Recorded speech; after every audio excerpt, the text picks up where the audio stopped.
Brian Hoyme, aka Massage Nerd, and today we have Tami Vaughn. She is the current president of the American Polarity Therapy Association. She is a registered polarity practitioner and a licensed massage therapist. She lives in Albuquerque, New Mexico, where she has a practice doing both polarity and massage. She is also an instructor at the Crystal Mountain School of Therapeutic Massage. Welcome tonight, Tami. Hi, Ryan. Yeah. Thanks. Yep. And I heard you just got that banner behind you, and it's gorgeous. Yes, thanks. Yep. Get out of the way so you can see it. Yep. It has a neat quote from Dr. Stone. It says, "True health is the harmony of life within us, consisting of peace of mind, happiness, and well-being.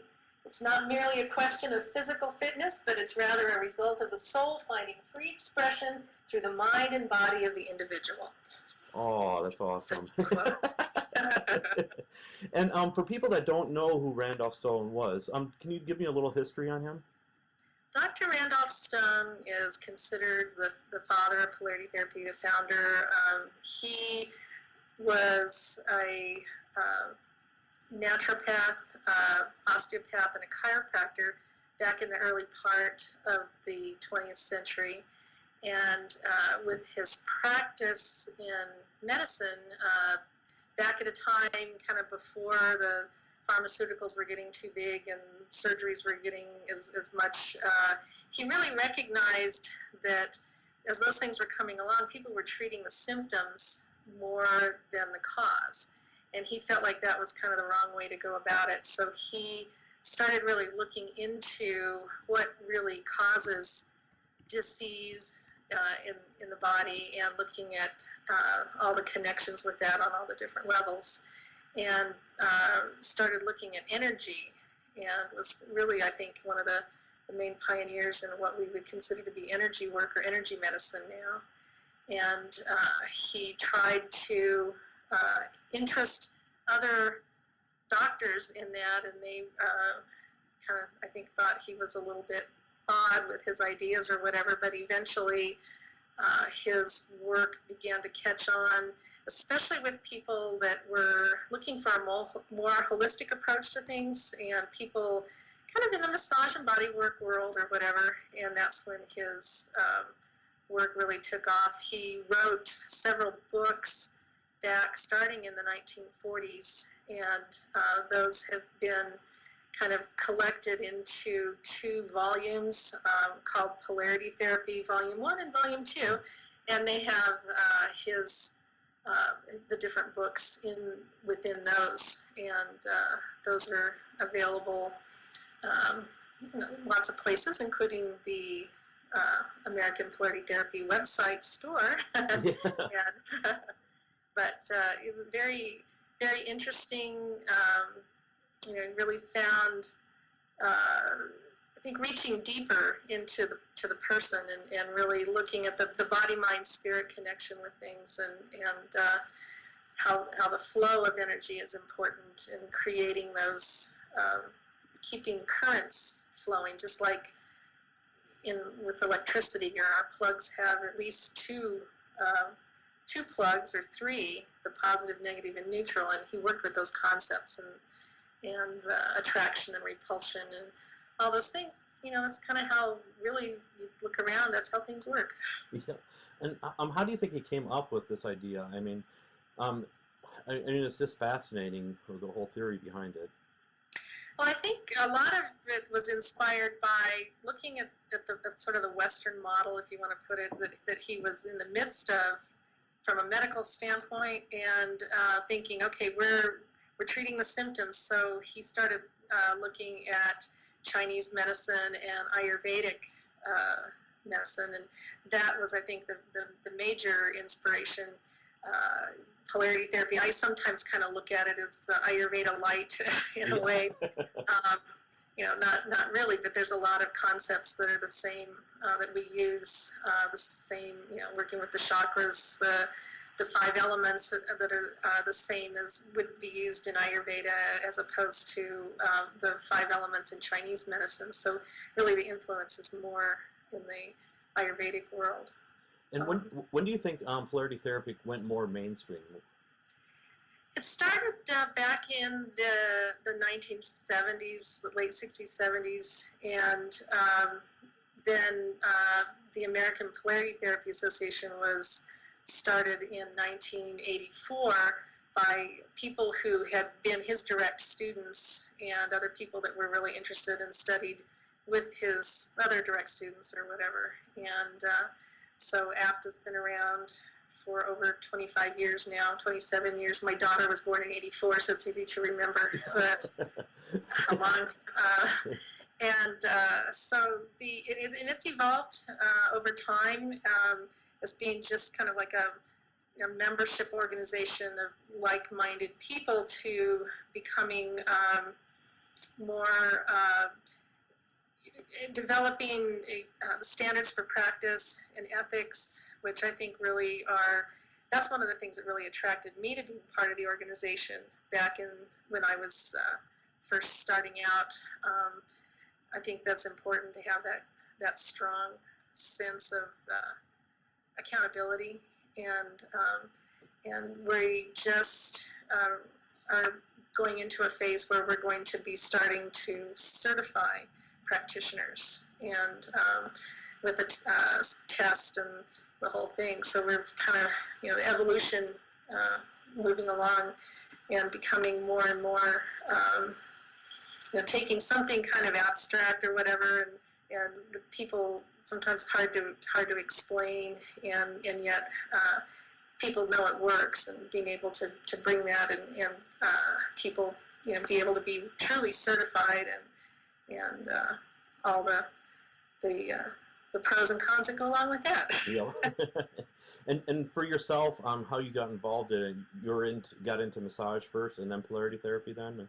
Yeah, I 10 years ago, my youngest daughter was going to be a senior in high school, and I thought, oh gee, I had been a stay-at-home mom. What am I going to do? I need to find something to do. And a friend of mine said, you've got a really nice touch. You should try massage school. And so I went to Crystal Mountain School, where I teach now, and we had part of the program was a week of polarity therapy. And when I started school, my whole mindset was I was going to be very scientific and very medical oriented and all that sort of thing, and I came out going into energy type work. So one of the evolutions. But prior to going to massage school, I was also a martial artist and trained for several years in that. And when we got to the polarity section, it was the same elements that we used in the martial art that I train in, and all these other things that I just found, wow, it's sort of like putting together the yin and the yang, and bringing things together. And I realized these are concepts that I'm already using in my body work with the clients in the school clinic, and recognized it was almost like, the polarity section was like, this is what I was here for. So when I got out of massage school, I immediately began training in polarity therapy as I started my massage practice as well, and went on for another 750 hours or something like that of training to become a registered polarity practitioner. And so it's to me a really awesome, I don't know, it's, massage is great, and I think polarity's even better. Yes. So, And how did you become president then? well, my polarity teacher has always been involved in APTA, and he was always trying to cajole his students to get involved, and he was president back in 2007, 2008, and he called me up and basically talked me into it. And I'm the kind of person, if I'm going to be involved in something, I really feel like I have an obligation to give back in some way. And so I thought, well, there was going to be a conference coming up in 2009, and he was really asking me to work with that. And so I did, and it's just sort of, kind of snowballed on from there. But I think it's important to, if you're getting something from somewhere, you need to return the energy back too. So this is kind of my time to hopefully give to the profession and help others, move ahead. Oh, yep. And then you're saying earlier about, what is it, 750 hours to be registered polarity therapist then? Well, in our school, that's what it was. I think the minimum is around 650 or 700, something like that. Okay. But you can still, there's different levels. People can be just a general member of APTA if you're just interested in polarity therapy and want to know more about it, want to be able to get on the member side of the website. You can be a general member, and we have student memberships for people who are training in different programs around the country, or around the world for that matter. And we have associate polarity practitioners who that training is a minimum of 150 hours. And as M.K. Brennan, our executive director, mentioned on a promo for this, it's a great add-on for other types of work people do.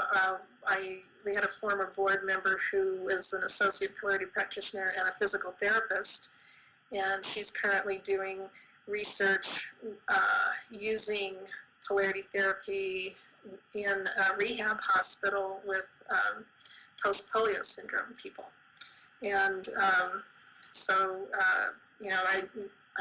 massage therapists, chiropractors, there's a doctor of Oriental medicine here that's talked about wanting to study polarity. It's just a really great, that associate level, it gives you a lot more than just a weekend workshop.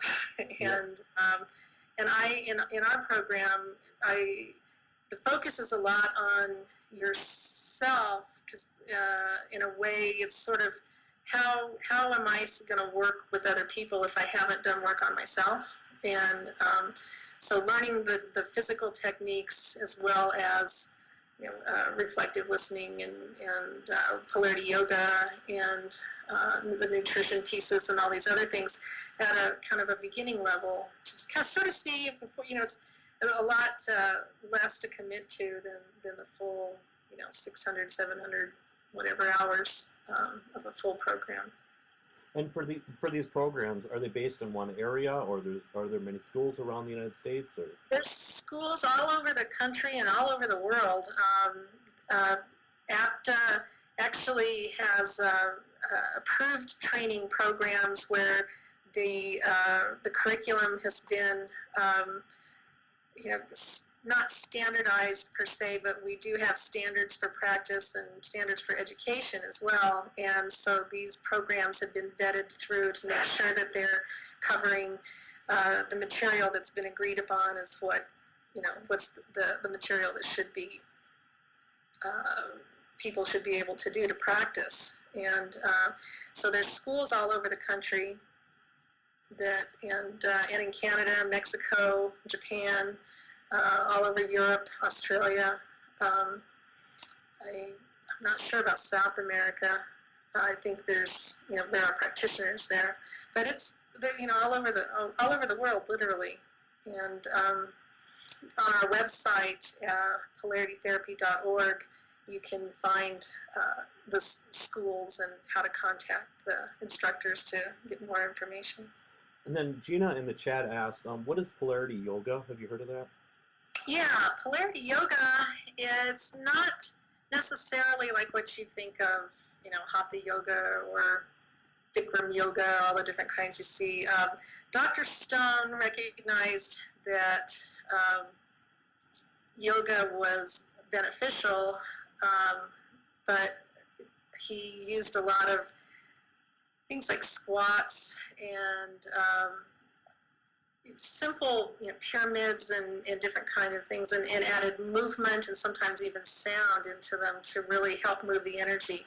If you think of as a squat as an example, in a lot of other cultures, people squat on the ground while they're doing their work or using the bathroom or whatever. And in our culture, we're sitting in chairs and a lot of other things. And if you think of the body as having a north pole and a south pole, with the head being the north and the feet being the south, and the energy is trying to flow between those, and stuff's getting in the way. If you shorten that distance for the energy to flow by getting into a squat position, you know, it helps things kind of,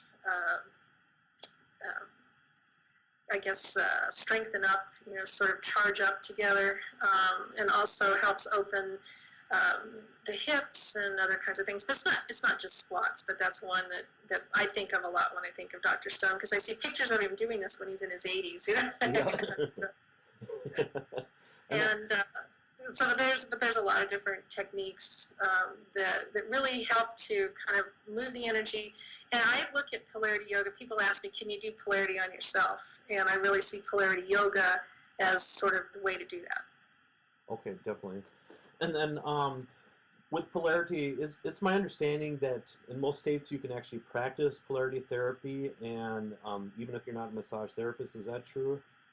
It really depends state to state, just like with massage. There are some states that require anybody touching the body has to have a massage license. And in other states, if you are a polarity practitioner, and in some, especially if you can show that you're a member of APTA because of the standards and ethics and all the things that go with that, then you don't need the massage license. And like in New Mexico, where I live, polarity therapy has an exemption from the massage law, but it's also part of an alternative care act where people have to give informed consent for treatment and that sort of thing. So it really, you know, depends on the state. And again, our APTA website has some information about some of that. People want to know specifically in their state. Okay. But it changes. It's constantly changing. Yep. And then Gina also asked, can you do polarity therapy without touching the body? I would imagine if that's what your intention is. I personally think the hands, the touch is important because, you know, there's something.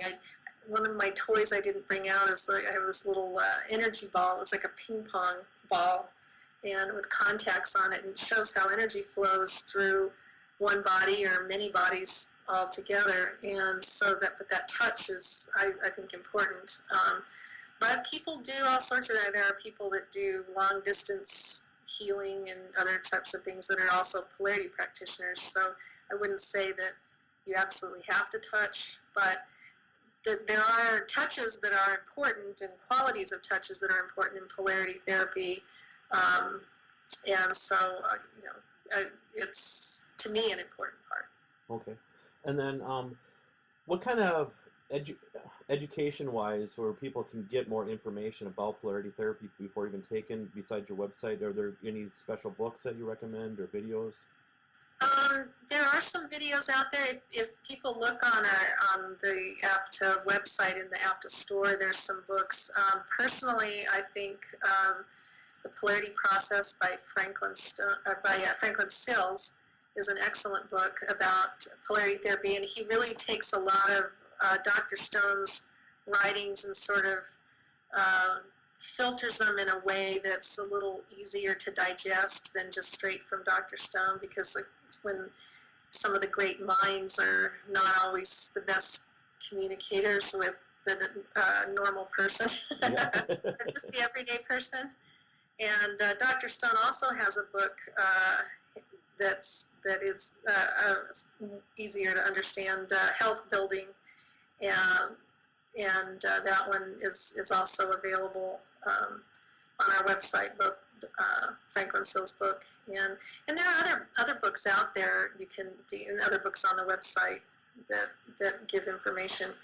And you know, I think extended training is great, but I'm not knocking weekend workshops either. If people are wanting to see, I think that's a good way. If you can find a good intro class that you can kind of find out what it's more about. Yep. And then the Polarity Therapy 5 Elements and 3 Principles DVD by Mary Sullivan, I think it is. Yeah, Real Bodywork. That's excellent video. I've seen that before. Yeah. Yeah.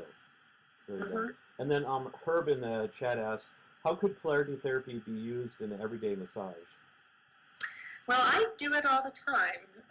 I think for me, it's important when you're doing something, and it's just true of massage or people that get into craniosacral or neuromuscular or whatever types of things that people tend to specialize in, is really understanding the concepts of what it is that you're doing and not just get caught up in protocols.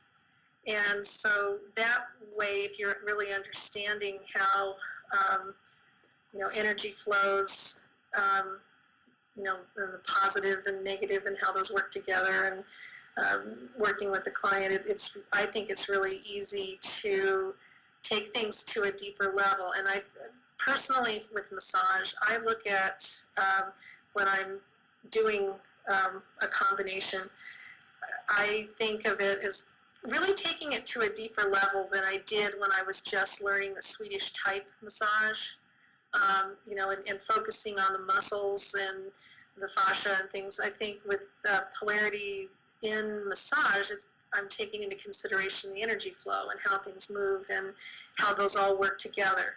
So is the muscle sore because it's tight and that's restricted the energy, or did the energy somehow get restricted and that's causing the muscle to be tight? I don't think that matters. Ultimately, what we do is going to help to open things up and move things along. So I think it fits really, really well with massage. And I like massage. I enjoy massages from students at the school where I teach and all of that. And it's great as a teacher to get paid to receive massage. Yay! Yeah. But I also think, when they get into the polarity aspect of it and do that, there's just a little bit something more there. I think it just takes it a little deeper. And then Herb asked in the chat too, do you have to be into energy work to use polarity therapy? No. I think anytime we touch someone, there's some kind of energy exchange going on. Anytime we talk, anytime we interact, it's just at different levels. And so it's really there. I remember hearing, and I wish I had more information on the study, but I remember hearing about a study where they took some people and hooked them up to some sort of things to figure out how relaxed they were getting or whatever, and those were the subjects. And then they had someone who they told them to just do a polarity session, a 15-minute polarity session on this person. And the person that they told to do didn't know what it was, never heard of it, whatever. They came in and did whatever they did, and the person, they could show that there was some relaxation there, and it had an impact on the person they were working on it.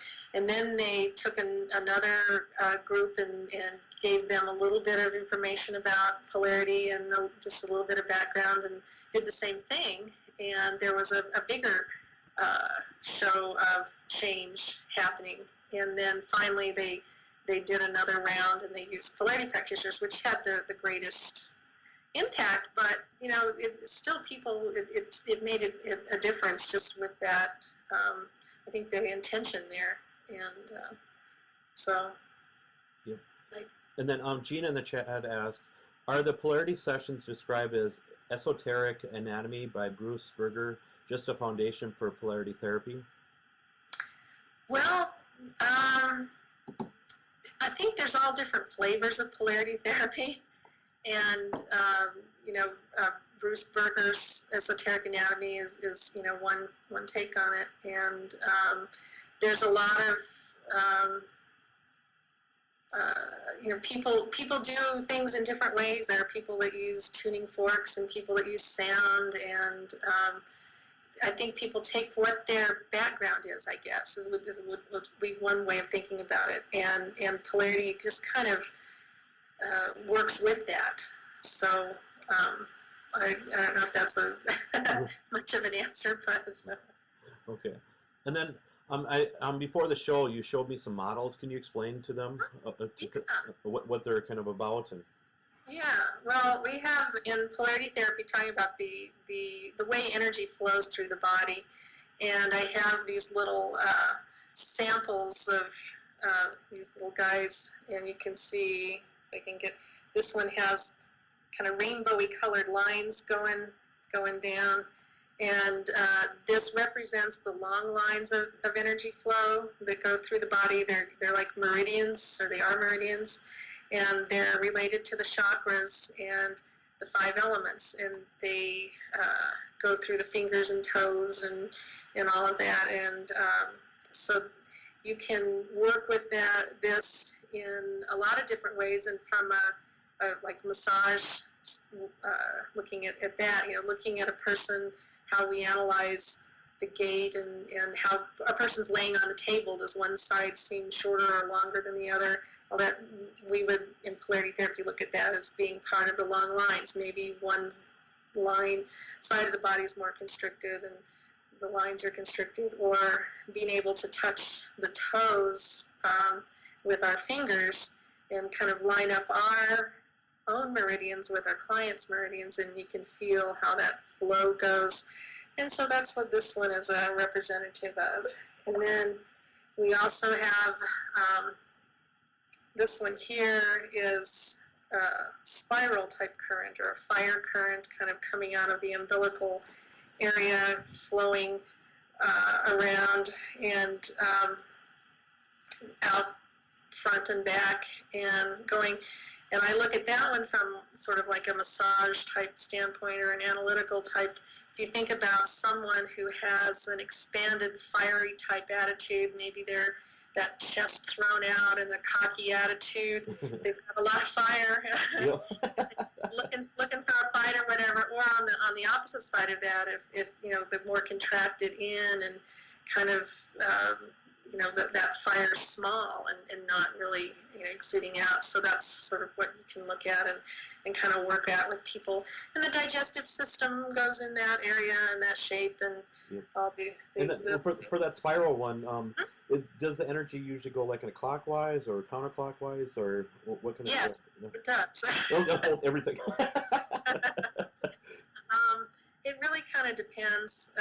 Some people say just like a chakra is supposed to, on men it goes one way, women it goes the other, and then other people, no. And I personally think we talk about polarity, take the path of least resistance. If something's going some way, then there's probably a reason for it, and I'm not going to try to change it. And it's like with the long lines and the toes, I was saying, I can feel the flow, and for most people it's going coming in on the left side and going out on the right in the toes, but some people it's the opposite. And when I'm teaching this in the massage school and or introductory kind of students, and they're starting to feel that, they can pick up on that. It's like, well, they get freaked out if it's going the wrong way, and it really, it is what it is. If it's flowing, it's good.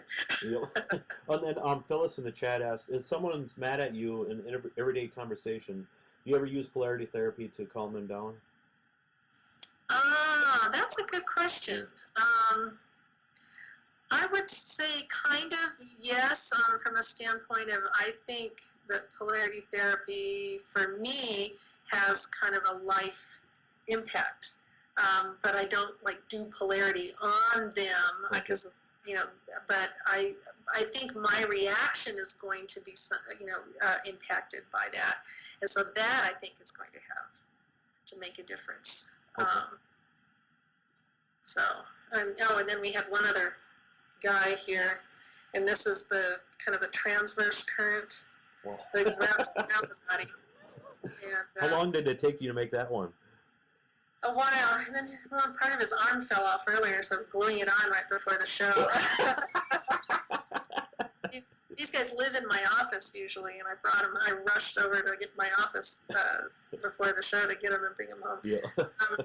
But that one, with the transverse, there's also like a caduceus type current as well that flows kind of like if you think of the medical symbol of the two snakes going up the staff in medicine, that kind of a shape works in with this type of movement around. And if you think of the ribs and just things that kind of hold the body together, that would be that kind of current. And so working with that, and like from a massage standpoint, a technique working with that might be where, working on the rhomboids, there's a technique I like to use where the client, whether it's massage or polarity, is supine on the table, coming from underneath the back, and working the rhomboids in that way, and kind of giving a movement to it, and that works that current as well to kind of open things up and help with breathing and opening all the things in that way. And do you guys ever use crystals at all in the treatments? Some people do, and I personally am not trained in that, so I don't, but if people have training in that, that would work. I know people use color. I mentioned earlier tuning forks, sound. I personally know someone that uses sound, and I know some people are starting to use Tibetan bowls and different other kinds of things working together. So it's really pretty inclusive. Yeah. And what do you think is the big difference between like Reiki and Polarity Therapy? Personally, I think Polarity is more hands-on, and I think it takes some different layers and levels that Reiki doesn't necessarily, at least in my experience, doesn't necessarily go as much into. But to me, it's like my martial arts, the Grandmaster. I was in Japan training with him a few years ago, and was talking to him about Polarity Therapy through an interpreter. I asked him if he'd ever heard of it, and he said no, but it's all the same thing. So energy is energy, and I think we just relate to it in different ways and work with it in different ways. So. And do you think in the last, let's say, 25 years, how has Polarity Therapy grown? It's grown a lot. I think part of it, and I guess there's different ways it's grown. With Dr. Stone's writings and Franklin Sills and other kind of books and things that are out there, people have an opportunity to access it, and I think people, I know several massage schools that offer at least an introductory level. I know here in Albuquerque, at least 3 of the schools have, at least some polarity therapy in their program. So there's some exposure in that realm, but as far as taking that beginning knowledge and sort of expanding on it through what APTA does, developing the standards for practice, so that there's, if people are going to say that they're a registered polarity practitioner, there's expectations for what they know and can do and should be able to do and understand. And so I think that has kind of helped standardize things on a certain level.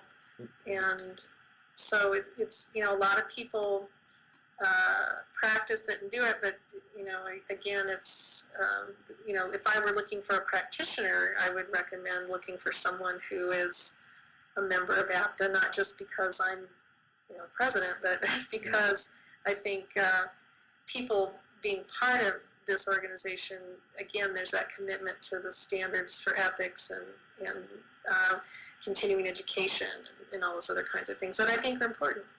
I'd want the same thing in a massage therapist. Yep. And then Herman in the chat asked, do you do polarity without your clients knowing you're using it? I would say I personally don't, because it's it's on my business cards and wall and everywhere. And when people come to me, that they know that I do that. Now, on the other side of that, I see people that are, massage clients, and they are draped and undressed and all of that, just like, I'm using oil or cream or whatever. And then polarity clients that are strictly, there for the polarity, that they stay fully clothed, and we work through, and just work in a different way. But I really can't personally separate them out. And so if someone were to say, I don't want any polarity, I really don't know how I could not, because the way I look at it, if I'm touching you, there's some energy exchange going on. So. Okay, that's a good one. Yeah.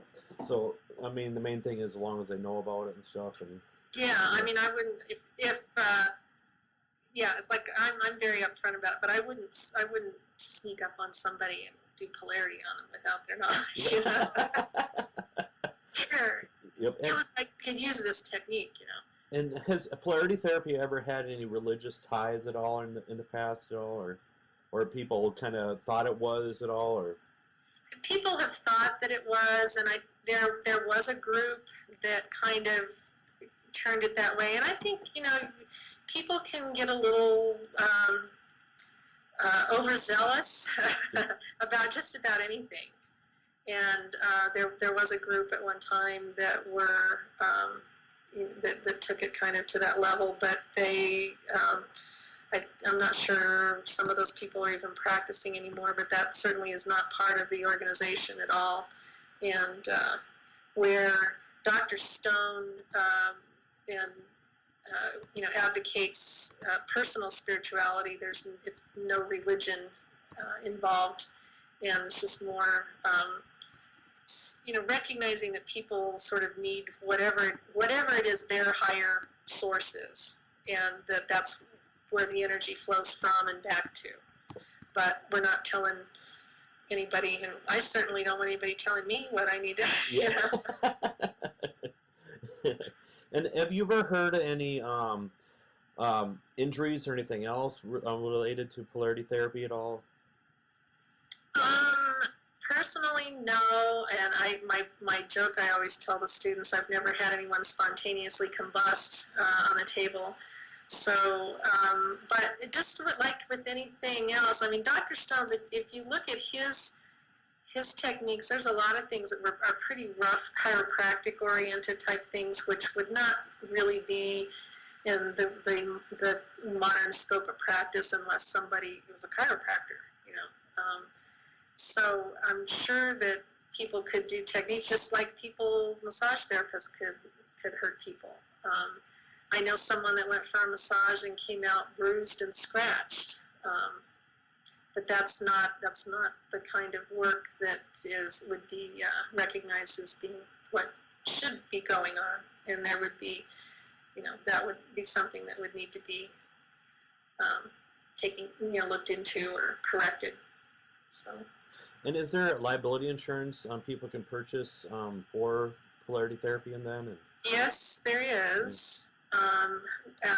If members of APTA have access to the massage magazine insurance and at a reduced rate there. I personally have had insurance through other organizations, but now that this is going to be available, I'll be switching to that. But a lot of members are also members of ABMP, get their insurance that way.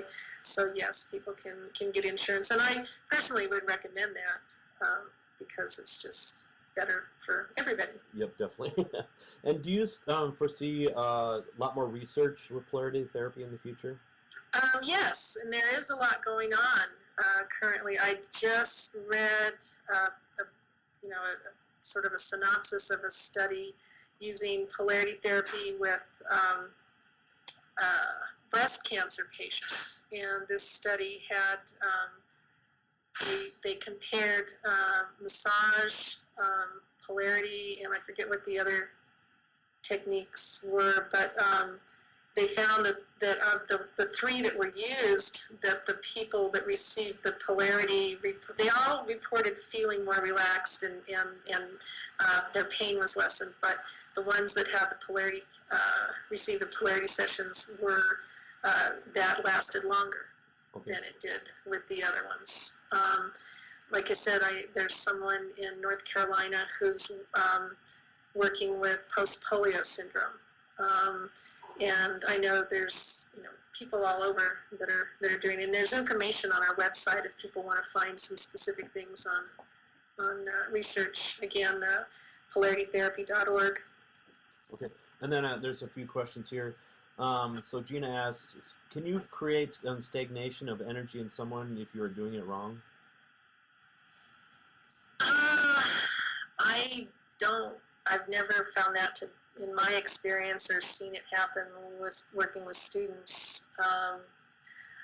I guess that intention, if your intention is to do that, but I don't know why anyone would have that intention to do that. So, if I received a session and I felt that happened, I would find that extremely odd. Okay. Because I think, energy wants to move. And if it gets stuck somehow, if you think about with anything, it doesn't want to move. Look at lightning, static electricity, other types, any type of energy around us, wants to discharge and move. And so I think it would be hard to, unless you're like injuring someone, which again isn't the purpose. Yep. And then Herb asked, how much is this insurance that you'll offer, and how is it different?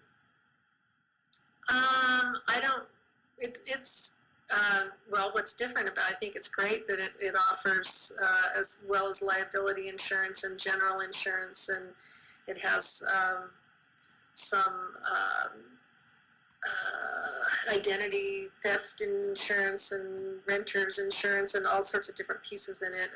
It's the Massage Magazine Insurance Plus, I think, or something is off the top of my head. I don't have it in front of me. And if you're a member of APTA, you get a discount on that insurance, and so that's a great deal. One of the benefits we're trying to give our members. Okay. And are you guys going to have any conferences coming up at all?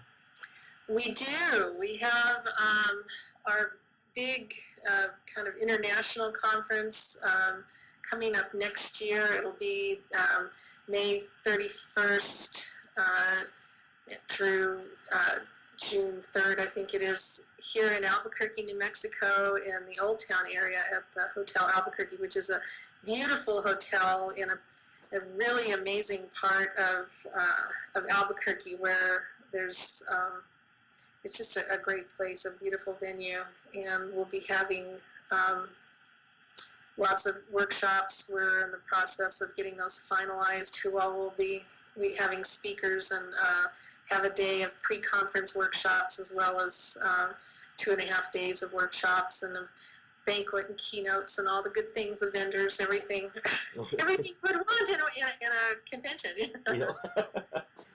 And people don't have to be a member of APTA to attend. We hope to have a lot of different folks come and attend.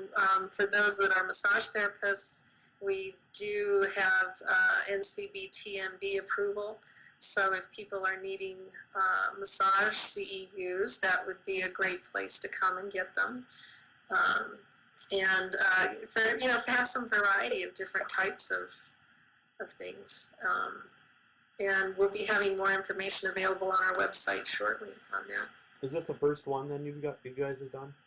No, they've been doing them since way before I was ever around. I worked with we had one in the Chicago area in 2009, and that one was a lot of fun. It was our 25th anniversary then, and we had a birthday party, and as well as some one keynote speaker that was one of the original members of APTA and trained directly with Dr. Stone, and another keynote who's a naturopath in Canada and has a amazing vision and awareness about the direction that things are headed in the alternative medicine field. And so the full spectrum, lots of folks, people came from all over the world, and at that conference we had the origination of an international organization, the International Federation of Polarity Therapy Organizations, and that's they're fairly new in scope and getting going to really help collaboratively promote polarity therapy around the world, and different organizations working together instead of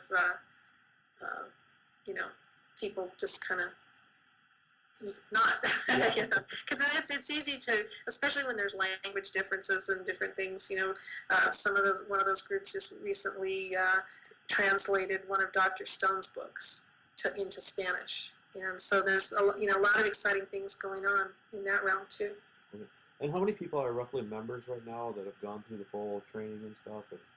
Well, over the years, there's been thousands of people that have gone through. Currently, our membership is, I think in 700 to 800 range, and we're starting up a new membership campaign, inviting former members back without having to jump through hoops. Just join us again, and we'd love to have people back that maybe have left over the years for whatever reason.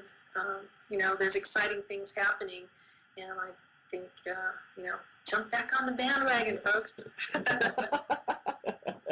And what are some benefits people can have being members then? Memberships can get, we mentioned the insurance before.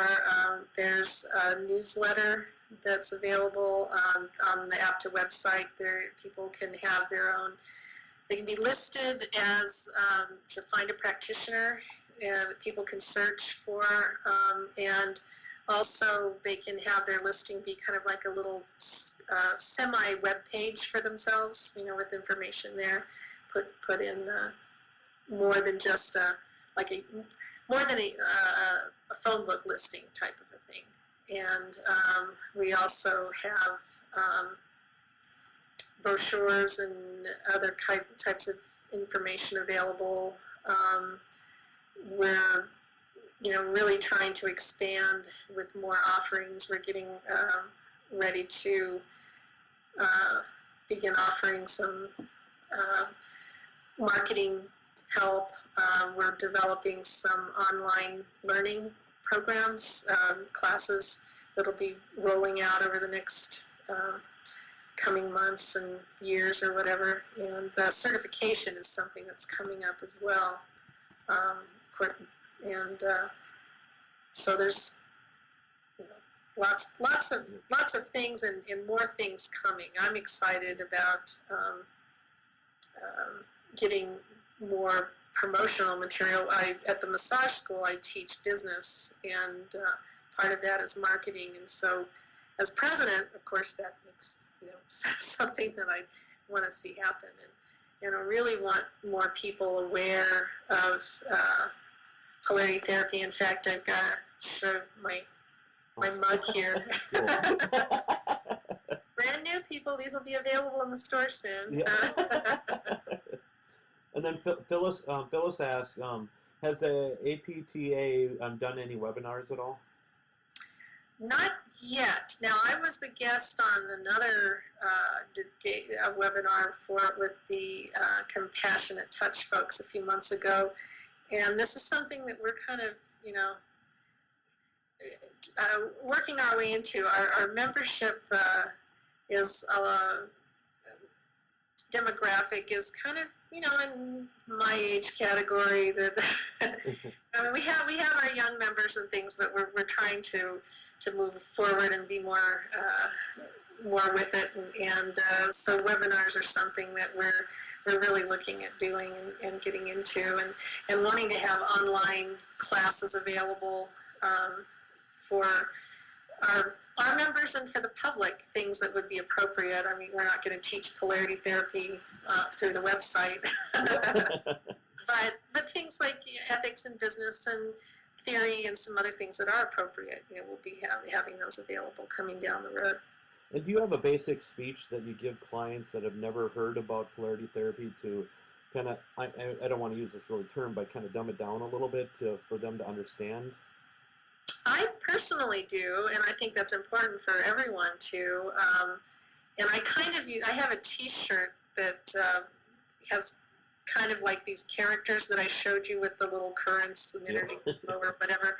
And I made a T-shirt for myself that's kind of fun. It has an anatomy type guy with the muscles and stuff in his pose, and then I took the shape of that, and it has the spiral current, the long line current, and the transverse current, and then superimposing those all onto the anatomy guy. So it's like an energy equation. So it has the anatomy plus the energy equals everything all together. And so I kind of use that, trying to explain that polarity therapy is a holistic type wellness and with work that goes beyond just the physical. There's the body work aspect that's from an energetic base, and might feel similar to massage, but people don't have to take off their clothes for this. And then also looking at the nutrition aspect of things, and that is not like telling people they have to be a vegetarian or eat certain kinds of foods, but although that can be helpful, but it also has aspects of how we take the food in, or so it has an impact. If we're eating in the car, that's going to impact how we feel and our energy flow and keeping things going. So the nutrition side and the polarity yoga, again, is a way to help self-care and help us with that. And then I think another piece that's important is I kind of look at it as being personal growth oriented. It has the practitioners working with clients on a kind of a reflective listening way. We're not counselors unless we are counselors, are legally and trained. But on the other hand, just like with massage therapists, clients come and pour their hearts out and other kinds of things. And so being able to kind of see how the energy of all that impacts and works with people. So that's kind of a long version, I guess, in a way. But just looking at the whole person. I think one of the for me personally, the things that stands out is the non-judgment, where people can come to a polarity practitioner, at least to me, I know, and really looking to just meet them right where they are and not tell them I can fix them, because I look at it, that's their body has to do that, but we can work together, and I'll do whatever I can to facilitate their healing process for themselves. And do people come in just for polarity therapy, or sometimes, a lot of times, is it combined with other things? Yes, I have some clients that are strictly, they come for polarity therapy. I have some that they like the combination of, they can feel there's a lot of techniques that I've learned as a polarity practitioner that then I adapt them to massage and have, a great impact. And so it really kind of depends on what people want. And then sometimes there are people that they come for one, people that start off, everybody's heard of massage, but what's this polarity stuff? And then as they're introduced to it or whatever, I'm like, I'd kind of like to try that and see how it is. And then once they find out, I don't have to take off my clothes, I don't have to deal with the oil afterwards, and all the things that go with that, and find how deeply relaxed they can be through it, then some people shift and want just the polarity. So it really, and other practitioners, if they do other things, are going to be the same way, I would expect. Okay, awesome. And then with with polarity therapy, is there a lot of rocking involved too and stuff, or?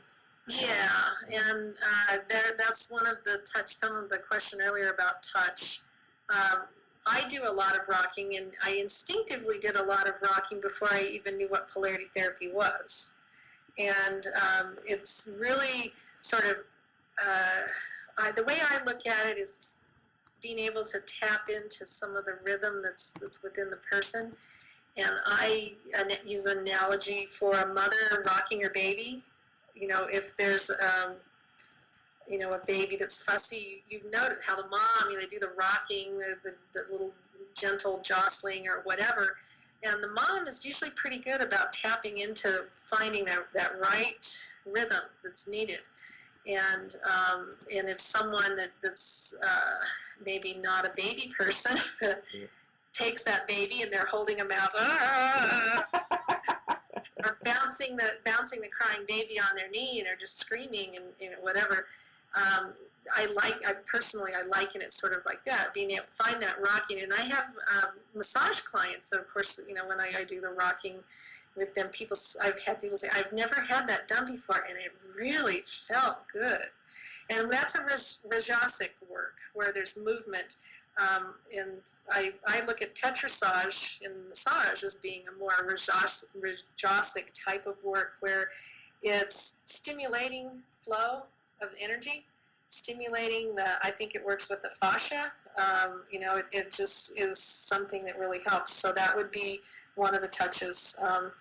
Sattvic would be more still and soft, and head cradles, toe balancing, five-pointed star work, if you're familiar in polarity, where you're kind of holding your hands in places on a client's body and not necessarily moving, or maybe gentle work where you're combining that, or Tamasic work, which would be deep and working really deep into places, and again, that can be combined with the others as well.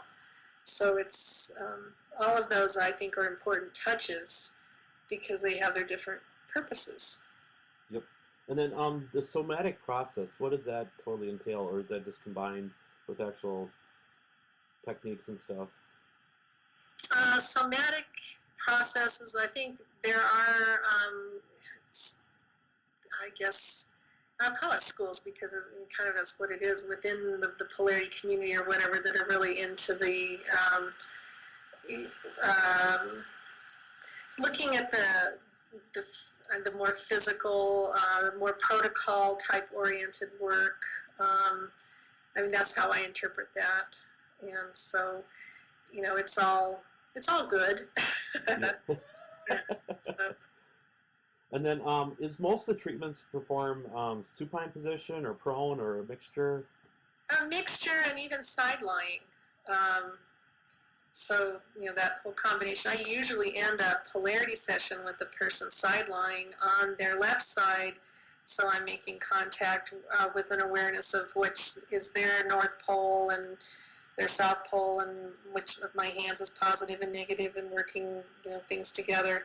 And again, that was something that was strangely, when I was a massage student, before I had any polarity training, that I just recognized if I'm working on a person from this side of the body, that seems to work.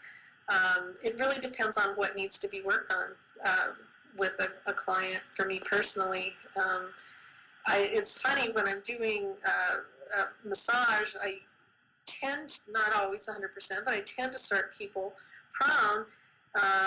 And then with polarity, I tend to start people supine. So it just kind of depends. But they may get turned over generally, whichever way. And with polarity session, they may turn over a few times just because it's a lot easier because they're still clothed. And have you seen people like intertwine like Reiki and polarity therapy and many other modalities into one and two? And oh yeah. It's. I think polarity therapy just really lends itself well to, I guess because it's not, I don't see it anyway, as a technique. or not a bunch of techniques. To me, it's really more of a, you could call it a mindset or more of an awareness. That's where I think really understanding the theory behind the movement of the energy and how that all interplays with the body and the mind and, the whole person on all the different layers. And then, so again, people do not have to have any kind of massage training at all in order to go through this process, right? No, they don't. Now, I would recommend if someone's wanting to practice polarity that they find a good school. And on the APTA website, again, you can find a list of the APTA approved training programs and go through a full training to become right now it's called a registered polarity practitioner. It will become board certified coming up over the next year or two. But that RPP level of training, in order to have the fullness needed, I know people here in Albuquerque area who are not massage therapists but who are registered polarity practitioners, and they're fully qualified and the state recognizes and all of that. As an associate polarity practitioner, if someone doesn't have a background in massage or physical therapy or chiropractics or whatever, I personally would not encourage them to be practicing on other people to an extent, because there's just more, anatomy and physiology and all the other kinds of things that play in when you're working with a body. And where do you see the future of polarity going? Through the roof. In a spiral, or? It's just spiraling out, expansion. I think that there really is becoming more interest and more awareness, and I think the members that we have are really wanting to get it out there. And so it's up to the organization to really help provide those tools to facilitate that. I said this to members and other people, I think this is something, how did Reiki become so well known when they don't have, big organization or whatever like APTA or AMTA or other kinds, and it's the grassroots, it's the practitioners of Reiki who really took it upon themselves to really get out there and spread the word and do that. And that grassroots effort, I like to say, grass does not grow from the top down. It grows from the roots up. And so I think all of us that practice polarity have an obligation to ourselves and each other and the world to really be educating people more. So that's why these wonderful kinds of things are. And can you show them your shirt too? Yeah. I have this shirt here. Yeah. Cool. And are you gonna have other products too and stuff then? Yeah. We are. I just today I got. Can you bring me the bag? Canvas bags and other kinds of things. I have. I'm kind of testing process right now. That T-shirt that has the anatomy guy and the energy guys and all of that together. I have on that, it says E=mc², and then below those guys it says the other energy equation. And we have another one that has a Babbitt's atom, which is the APTA's logo has Babbitt's atom on it, which has like a caduceus in it, and Dr. Stone used that a lot for talking about energy, and but I have that, and it says in Old English script, shift happens, and so it's kind of fun, just really trying to, I'm finding as I'm wearing these out, I'm getting people asking me, I was in Trader Joe's buying groceries, and the cashier's asking me, you heart polarity therapy, okay, what is it? So I had to give my quick little spiel, and because where can I learn about it? Well, here, let me give you my card, and you can check the website and all of that. And then again, another, we were having I was with some other polarity practitioners, and I had the anatomy, the energy equation T-shirt on, and the guy, is that okay? So what's this other energy equation? So I got to stand there and explain to him about polarity therapy and all the how those work together. So it's, to me, it's like, just talk about it, get it out there, and do it in a way that people ask questions and want to know, and it's sort of, it's like, just do it, kind of oh wait, that's somebody else's type. Yeah. Yeah, you might not be able to use that one. No. But really, to we have to talk about it. And I worked on a client a couple days ago, and I gave her one of the mugs, and she told me, so I'm always telling people,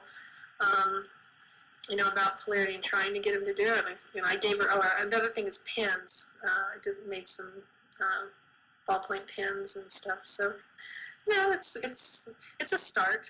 Yeah. Yeah. Yeah, because are you going to ever sell any of those models that you showed earlier too?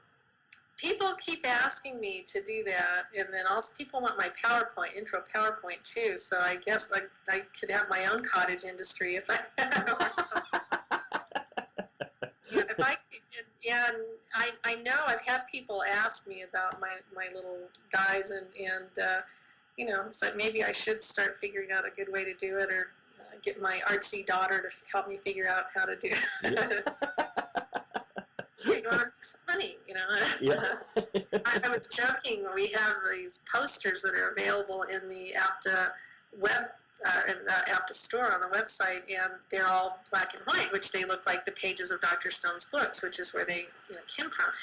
And I thought, these are boring. So I've colorized them myself with markers and colored pencils, and I was joking with someone, we need to bring a bunch of those to the conference, and we'll have a coloring room for people to color their posters. But, those kinds of things, I think it just takes, what is it that I guess that's sort of how I am, what is it that I think would be helpful to get the word out, and how can I make that happen? And I guess I just need to be better about sharing that with other people. I don't have anything against sharing it with other people, it's just,